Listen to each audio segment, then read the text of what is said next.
Sinisilip na rin ng Bureau of Customs o BOC ang posibilidad ng inside job sa pagkakasabat ng daan-daang milyong halaga ng smuggled na isda sa Maynila. Susuriin naman ng Agriculture Department ang illegal shipment para alamin kung ligtas itong ipamahagi. Naritong ulat ni Kyle Bulyas.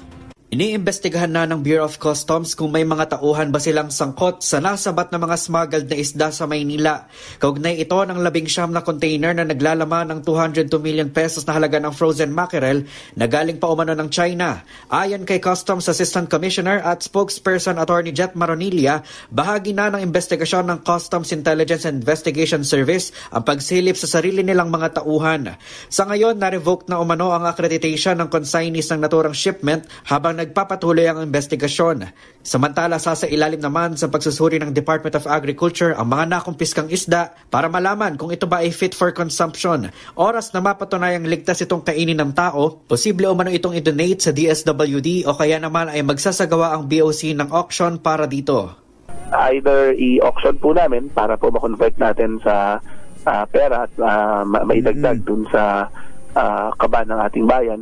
Kung hindi naman po, maaari din pong i-suggest ng Department of Agriculture na instead of i-auction, ipamigay na lang po. Yun din po yung huling mga naging direction nila. So we will defer, sir, kung ano man po yung magiging recommendation ng Department of Agriculture. Ganito rin umano ang gagawin ng Customs sa mga nasabat nilang higit 300 million pesos na halaga ng luxury cars sa Makati City noong February 14. Ayon kay Maronilla, ang mga utility vehicles ay maaaring i-donate sa mga nangangailangang government agencies tulad ng Philippine Coast Guard, habang ang mga luxury cars naman ay maaaring i-auction.